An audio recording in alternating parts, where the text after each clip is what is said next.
आणि आता एक महत्त्वाची बातमी. मतांसाठी मतदारांच्या मागे धावणारे राजकारणी नेते आता बाबा आणि ज्योतिषांच्या मागे धावू लागलेले आहेत. म्हणजे तामिळनाडूमध्ये ज्योतिषी आणि बाबांना मोठी मागणी आहे. शत्रूचा संहार व्हावा यासाठी हे राजकारणी विधी करायला लागले असल्याची माहिती मिळते. आपल्याला तिकीट मिळेल का, निवडणूक मी जिंकेन का, असे अनेक प्रश्न हे ज्योतिषांना विचारताना दिसतात. आणि बाबांच्या दर्शनासोबत मंदिरांमध्ये, दर्ग्यामध्ये, चर्चमध्ये जाऊन हे नेते प्रार्थना करायला लागलेत. बाबा ज्योतिषांकडे धाव घेणाऱ्यांमध्ये तामिळनाडूमधल्या सगळ्याच पक्षातल्या नेत्यांचा समावेश आहे.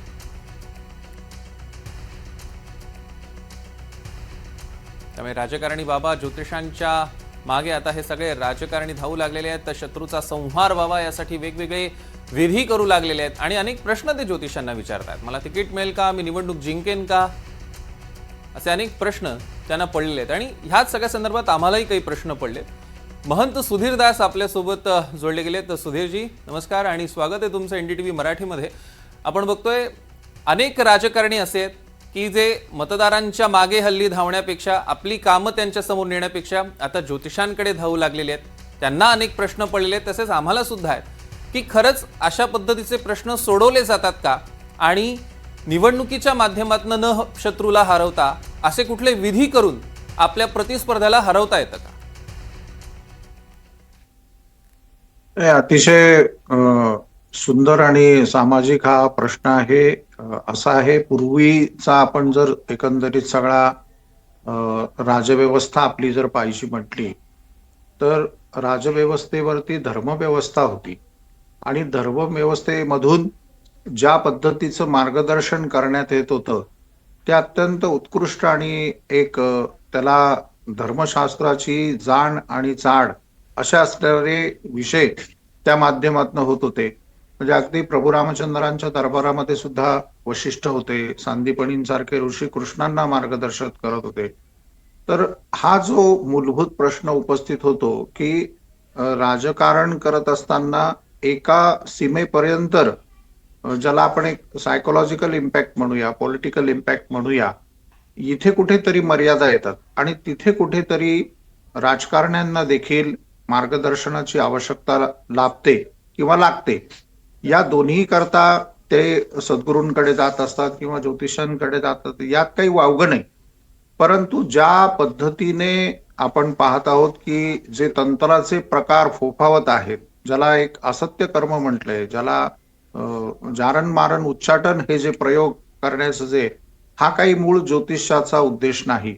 ज्योतिषाचा उद्देश आहे तुमच्या पत्रिकेप्रमाणे योग्य ते मार्गदर्शन करणे आणि जारण मारण उच्चाटन करून शत्रूला नामोहन करणं हा वास्तविक पाहता वैदिकांचा किंवा ज्योतिषशास्त्र जाणणाऱ्या मंडळींचा विषयच नाही. पण त्याला ज्यांचा ज्योतिषाचा अभ्यास नाही ती मंडळी अशा पद्धतीने वाममार्गाचा प्रयोग करून समाजामध्ये एक वेगळ्याच इंटेलेक्च्युअल प्रॉपर्टीवरती आघात करता आहेत. इंटेलेक्च्युअल प्रॉपर्टी मी अशा करता म्हणतो की हा जो अभ्यास आहे आपल्याकडे, हा परंपरागत अभ्यास चालत आलेला आहे. या परंपरेवरती कुठेतरी तंत्रशास्त्राच्या माध्यमातून आरूढ होण्याची किंवा त्याला ओव्हरटेक करण्याची अहमिका समाजात, संपूर्ण भारतात नव्हे जगभरामध्ये हा प्रकार सुरू झालेला आहे. हा अतिशय धोकेदायक प्रकार आहे. याच्या मार्गाला कोणी जाऊ नये असंही मी आज तुमच्या माध्यमातून इथे आवाहन करेल. पण महंतजी, एक मूळ प्रश्न तसाच आहे की खरंच अशा पद्धतीनं शत्रूचं नामोहरम करता येतं का? कारण तुम्ही म्हणालात की इकडे ज्योतिष हे मार्गदर्शनासाठी असतं, ज्योतिषशास्त्र हे ते तुम्हाला सांगू शकतं, एक अंदाज देऊ शकतो, तो एक टेक्निकचा भाग आहे. मात्र अशा पद्धतीनं कुठले तंत्र मंत्र करून, विधी करून शत्रूला निवडणुकीमध्ये हरवता येतं का? वास्तविक पाहता अशा पद्धतीचे प्रयोग आलेले आहेत. परंतु त्या प्रयोगाकरता जो अधिकार लागतो, जो काही कर्माचं एक अधिष्ठान लागतं, ते आज कोणाच्या ठिकाणी अभावानेच दिसतं आहे. आणि मी सुरुवातीलाच सांगितलं की अशा पद्धतीचे तंत्र, मारण, जारण, उच्चाटन प्रयोग करू नये हा शास्त्राचा निर्देश आहे. याला वाम म्हटलं आहे. या वाम मार्गाच्या आपण जर नादी लागलात तर त्याचे प्रकरण उलट प्रक्रियेमध्ये आपल्या अंगावरती उलटू शकतात. आपल्या पुढे खरातांचं एक उत्कृष्ट उदाहरण या ठिकाणी आहे की वाममार्गाचा प्रयोग केल्यामुळे ते तर स्वतः अडचणीत आले, परंतु त्यांनी असंख्य लोकांना आणि राजकारण्यांना देखील अडचणीमध्ये आणलंय. पण अशा पद्धतीला लोकांमध्ये तो अधिकार दाखवून, जसं तुम्ही आता म्हणालात की असा अधिकार, असं अधिष्ठान फार कमी लोकांकडे किंवा अभावानंच ते बघायला मिळतं, पण अशा पद्धतीने लोकांची आणि राजकारण्यांची सुद्धा फसवणूक होते आणि त्याचा वाईट मार्गानेच जास्त वापर करून घेतला जातोय, कितपत योग्य आहे? नाही, अतिशय अयोग्य गोष्ट आहे ही. या पद्धतीने सर्वसामान्य जे काही ज्यांना एक बेसिक प्रिन्सिपल्स मध्ये काही माहिती झाली, ज्यांना वास्तविक कुठलाही या आता दशविद्या आपल्याकडे आलेल्या आहेत, दश महाविद्या आलेल्या आहेत, 64 कला आलेल्या आहेत, संपूर्ण वेदांग याच्या संदर्भाचा अभ्यास आलाय. या संदर्भात लोक अभ्यासच करत नाहीत. परंपरागत वेदाचा अभ्यास करत नाहीत, परंपरागत व्याकरणाचा अभ्यास करत नाही. आपल्याकडे जेवढ्या 14 प्रधान विद्या आलेल्या आहेत त्याचा अभ्यास न करता केवळ चातुर्मातुर फलज्योतिष आपण अभ्यास करायचा आणि लोकांमध्ये अशा पद्धतीने चुकीचा एक मार्ग दाखवण्याची जी प्रवृत्ती लोकांमध्ये आली. मग त्या पूजेच्या माध्यमातून काहीतरी वेडवाकडं सांगायचं, काहीतरी लाख 2 लाख 10 लाख 20 लाख कोट्यावधी रुपये आपण या माध्यमातून पाहिले. एका खासदाराने जवळपास 15 कोटी रुपये एक जारण मारण करण्याकरता दिले. तर ही चुकीची प्रवृत्ती बळवत आहे. याला कुठेतरी आळा देखील बसला पाहिजे. आणि आताच परवा नाशिकला जी संपूर्ण भारतातल्या धर्माचार्यांची परिषद झाली, तिथे देखील हा मुद्दा उपस्थित झाला की अशा पद्धतीने अयोग्य कृती करणाऱ्या लोकांवरती कुठेतरी लॉ पॉर्ट ऑफ व्ह्यू म्हणजे कायद्याच्याही माध्यमातून चाप बसला पाहिजे आणि धर्माचार्य पीठाकडनं देखील अशा पद्धतीच्या लोकांना प्रतिबंध केला पाहिजे, असाही विषय चर्चेला आलाय. अगदी लवकरात लवकरच सिंहस्थ कुंभमेळ्याच्या आधीच या विषयावरती आपल्याला चांगली प्रगती झालेली दिसेल.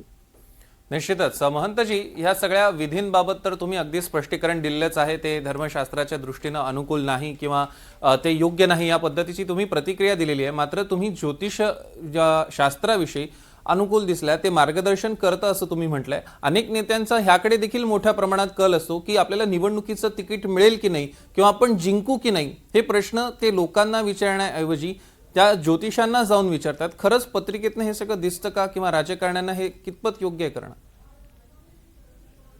निश्चितच त्या माध्यमातनं अभ्यास केल्यानंतर प्रश्नकुंडली मांडता येते आणि प्रश्नकुंडली मधनं आलेली जी काही उत्तरं आहेत ती 96 ते 97% जर तुमचा अधिकार तेवढा असेल तर तो बरोबर त्या ठिकाणी येतो, अचूक अंदाज येतो. नक्षत्र विज्ञान आहे, फलज्योतिषाच्याही संदर्भाच्या काही उत्कृष्ट गोष्टी आहेत. तर हे साधारण त्या फलादेशाच्या नुसार काढता येतं आणि काढलेले आहेत. अनेकांना त्याचे अनुभव आहेत.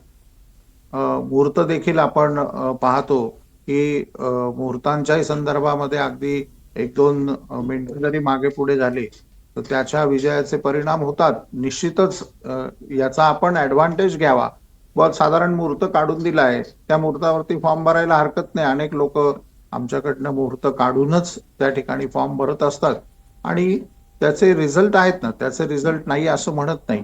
प्रश्न आहे की या प्रकारावरती जी भोंदूगिरी चालली आहे, ह्या भोंदूगिरीवरती आमचं ऑब्जेक्शन आहे. तुम्ही एक उदाहरण बघा. साधारण या आपल्याकडे पंचांग आहे, या पंचांगामध्ये ग्रहण केव्हा लागतं, ग्रहण केव्हा सुटतं आणि ह्या सगळ्या कालखंडाचे अचूक टायमिंग दिलेले आहेत. आज नासा सारख्या किंवा अन्य काही गोष्टींना त्यांना प्रचंड आकडेमोड करावी लागते, परंतु वैदिक मॅथमॅटिक्स कडे जर आपण लक्ष दिलं तर त्या वैदिक मॅथमॅटिक्सच्या माध्यमातून चंद्र सूर्य ग्रहणाचा सुद्धा कालावधी अचूकपणे मांडता येतात. माझा प्रश्न त्यावरती आहे की या पद्धतीचा अभ्यास आपण न करता केवळ थातुरमातुर पुस्तकं वाचून काही मंडळी देखील ज्योतिष सांगतायत, हे चुकीचं आहे. त्यामुळे लोकांमध्ये गैरसमज पसरतायत. निश्चितच धन्यवाद. आपण आमच्याशी सविस्तर चर्चा केली त्याबद्दल.